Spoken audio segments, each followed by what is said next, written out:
Today we're going to do the wall hook. It'll be the first lesson that we learn. Includes a lot of the basics of metal manipulation and different techniques that we can use to accomplish this.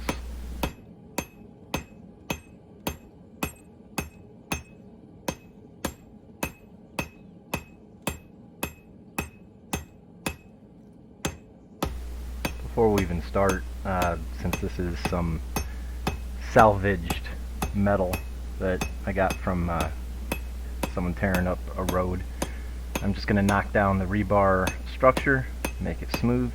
It's one of the things you can always do if you don't like the structure or the texture on the surface of your metal. Change it.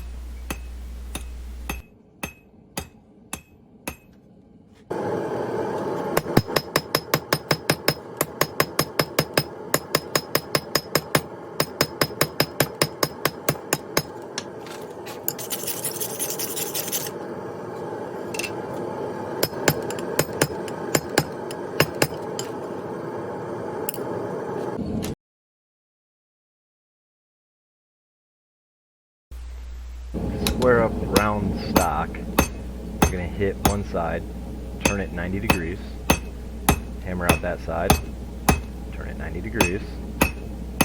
Just keep doing that until it starts to resemble what we want it to be.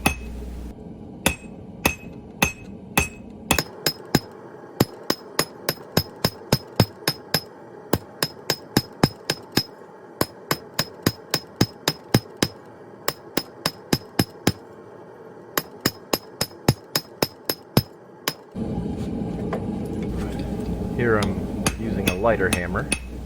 Both options work. Lighter hammer, obviously you need to hit it more often, but for starting out, there's absolutely no reason to not use a small hammer that you're more comfortable with.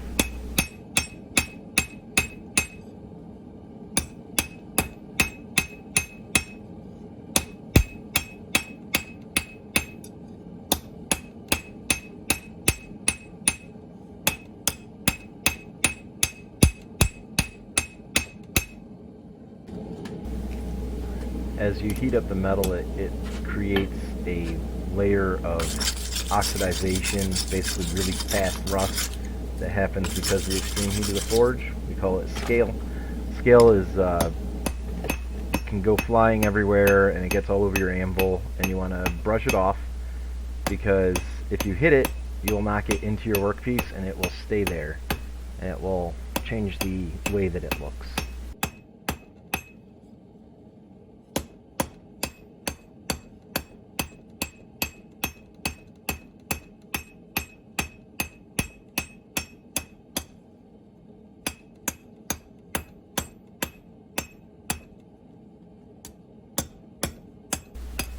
The good thing is that as one side is flat against the hammer, the other side's flat against the anvil, so you're basically doing both sides at the same time.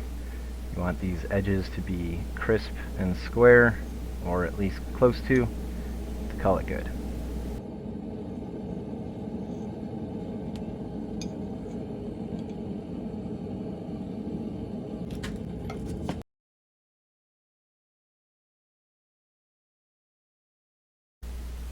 I swear this is not some sort of perverted military treatment. Now that we've made it round, we're going to make it square, and then we're going to make it round again. It's basic skills, we got to work on these. So to make the square bar round, we're going to start gently on the edges. As you hammer each of these edges down, you're going to increase the number of facets on the sides, and it multiplies pretty quickly. You go from 4 to 8 up to 16. It makes some pretty comfortable handles when they're not perfectly round. Your hand can grasp them very well. That's how I make most of my tools. And someone who's good at math can probably tell you how that works out. I'm not entirely certain.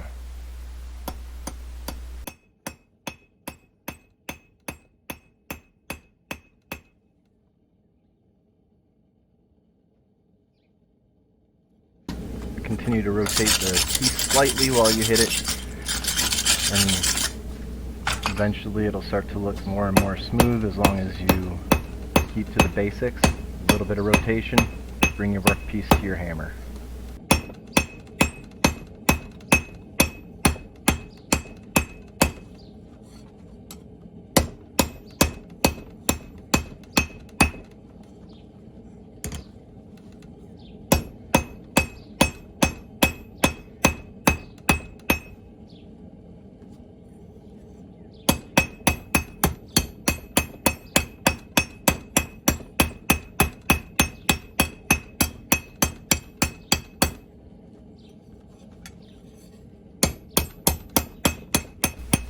Eventually you'll get to the point where you're pretty much there. You just want to give it a whole lot of light taps. Keep moving it under that hammer as you hit it gently, quickly, and just finish out that nice, smooth, rounded surface.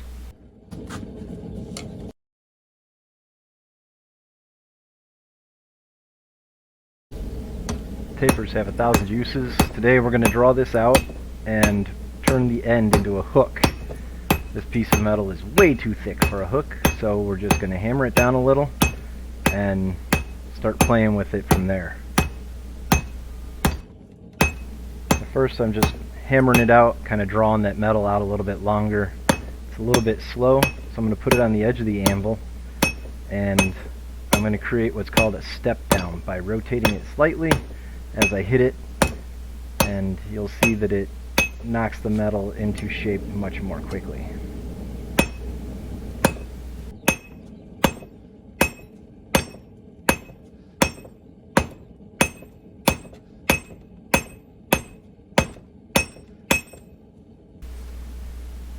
When using the step down method, you'll get what's called a shoulder, which is right here. It's good to delineate a nice transition from maybe like a handle to the blade of a tool, or shank of a tool, whatever it might be.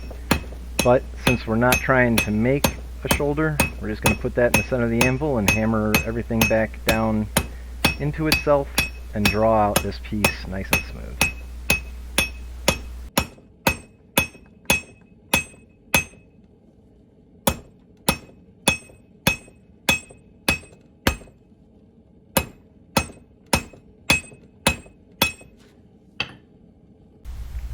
Slowed the video down for the next method I'm going to use. It's called a glancing blow. You can sort of see how the hammer is coming down. Instead of being flat against the workpiece, the corner of the hammer is catching the workpiece, and it kind of is putting those nibble marks into it. And that makes the metal move a whole lot faster, but it's not quite as smooth. You need to do a lot of planishing afterwards. Planishing is just a big word for smoothing it up. It's usually done with nice gentle taps with the flat of your hammer face.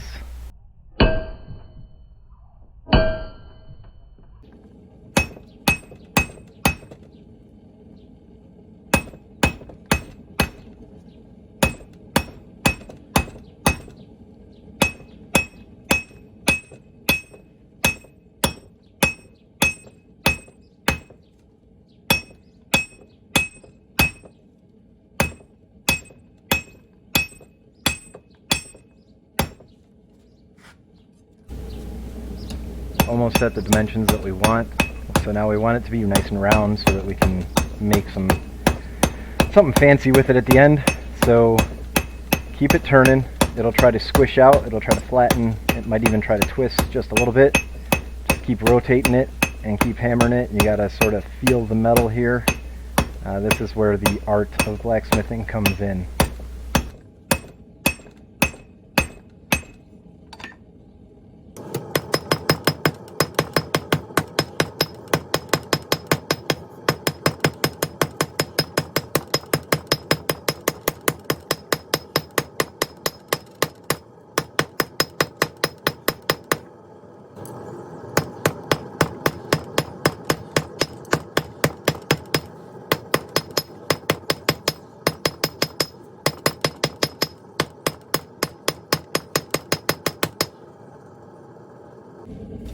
When you get metal that's really narrow like this, it starts to lose heat very quickly. The anvil sucks that heat out, the hammer sucks the heat out. So you want to work from the tip, the outside, and work your way in so that you're not hitting the cold metal. And you gotta work kind of quickly when it's this small. The bigger pieces are a little bit more forgiving.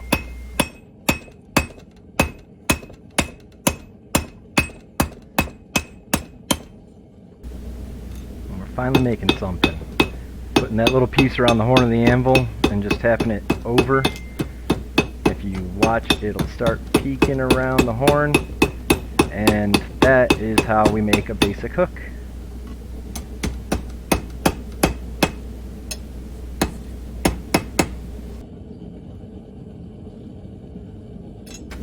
But I said we were going to make something fancy, not a basic hook, so just sort of to show that you can, If you make a mistake with metal, there's always a second chance. That's the whole premise behind Second Chance Forge. So we can just straighten that out and get back to it. Alright, let's put a scroll on the end of this thing. I'm going to, same as we did before, just really lightly get it started, and then tap it over. Really gentle, really controlled, just making a little roll. Think of a rolled up scroll, that's why it's called that. Keep it flat. It usually comes out pretty flat and nice, but if it doesn't, just fix it. It's not a big deal. It's pretty easy to do, and it's very therapeutic too.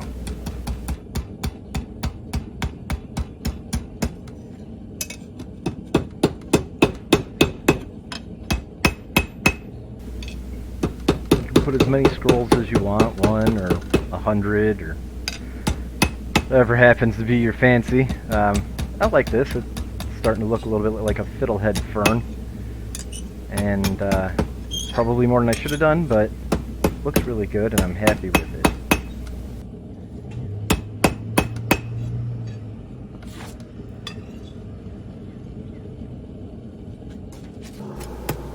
Since I usually get too carried away and go further than I should, I scrolled up all the metal that I had earlier drawn out.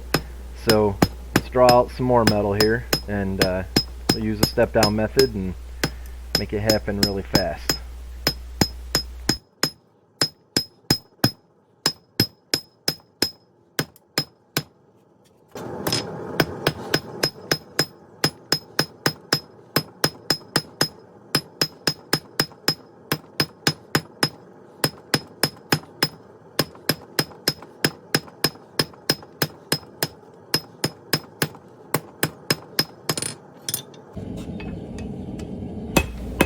The only thing you want to be careful of if you do this is you don't want to mess up that scroll that you worked on. So make sure that it stays off the anvil when it's face down. If it's face up or facing to the side, it's okay if it's over the anvil, as long as you keep your hammer away from it. But you don't want to mess up all your hard work.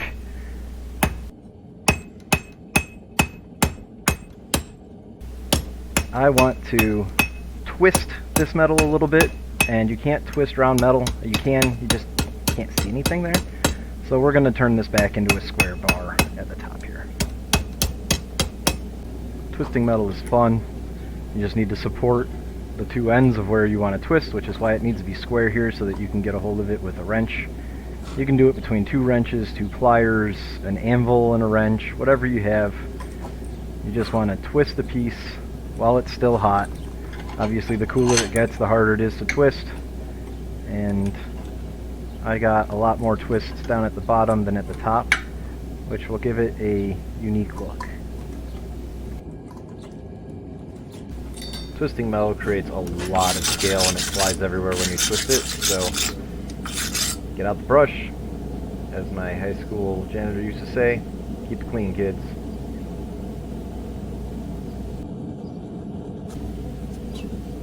Make the hook out of the twisted metal, we need to be careful, gently tap it so that we don't mess up the twist. It is possible to completely ruin that twist, so nice and gentle, make sure you control where you're swinging.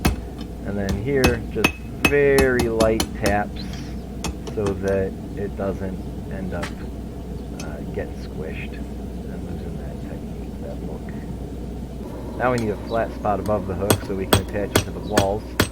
So I'm going to draw out more metal, and this time to draw out the metal I'm going to use the cross peen, the back side of the hammer.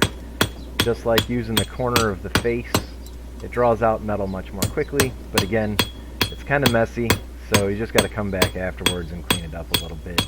It's very effective, and it's worth the cleaning effort.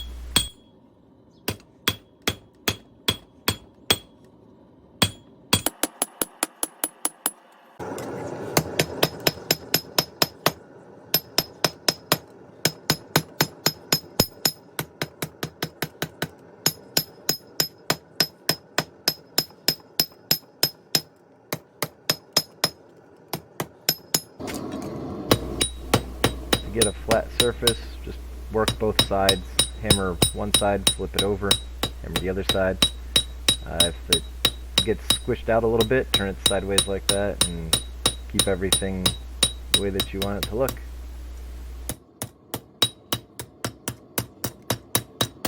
To put holes, we punch them in. We need to support the workpiece so that if you punch over those holes in the anvil, you'll push the workpiece down into it and it'll just get all stretched out. So we'll use this to punch the holes. This is much easier if you have someone else to hold the piece for you, since then you'll have 3 hands, or 4. And so I blocked the camera here, but you could see I had placed the punch where I wanted it, and then you just kind of hammer it down in, and if someone else is holding it, it goes a lot more smoothly. Whenever you end up with a rough shape, you can use a file. Hot filing is very effective. Removes metal fast, and once you get those rough edges cleaned up, it becomes a lot easier, and you can just nice smooth motions here and file it out.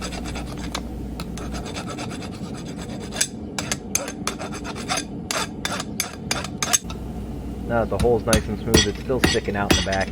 Just gonna hit the back like that, knock it back in, and then flatten everything up from the front. Bye.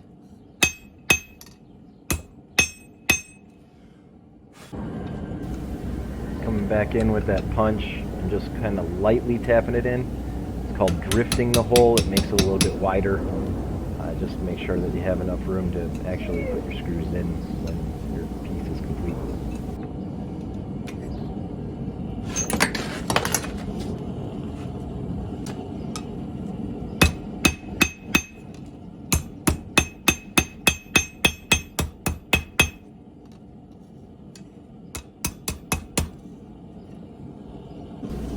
This is a hardy tool called a cutoff. This piece cuts off the metal and just hammer it down into it. As you hammer it down onto the cutoff tool, it'll make a groove.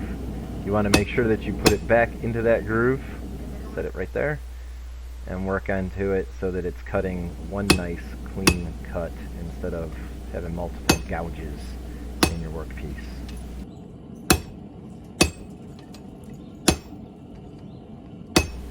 And you can see here, I let it bounce once and I hit it anyway, and that is how I got multiple cuts. There's just a little one up top there. At Second Chance Forge, we always work in pairs. One person's holding the workpiece for the other person, and so especially when you're cutting, that doesn't happen because you have someone else holding it.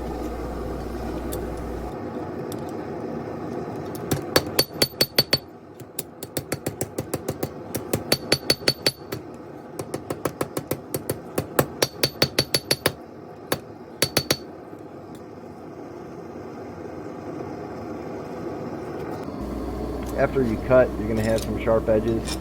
Hot file it down, make it smooth. The best way to do it is to put it inside of a vise and then file the edge there, and it won't bend like that. But just so that I can capture it better, I did it like this. And it's not the best way to do it. Obviously, it will work. But file those edges down, and then it'll be nice and clean. The hook is done. The last thing is to put my maker's mark on it. Touch stamp there, completely block the camera, and then hit the tool. And that'll put the 2CF mark into my workpiece.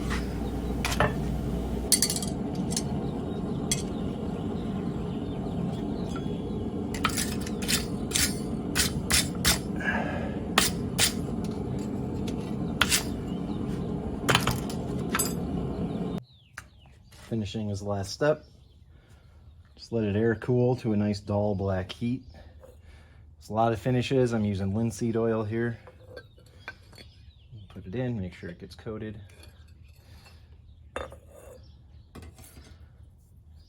Flip her around. Or drop it.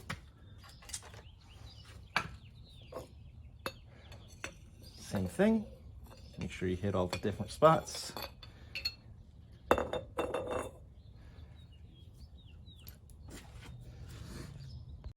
And that's lesson 1. Making a hook is a great way to learn blacksmithing. It's fun, it's useful, and if you join me at Second Chance Forge, you'll be taking one home that you made yourself. Thank you for watching.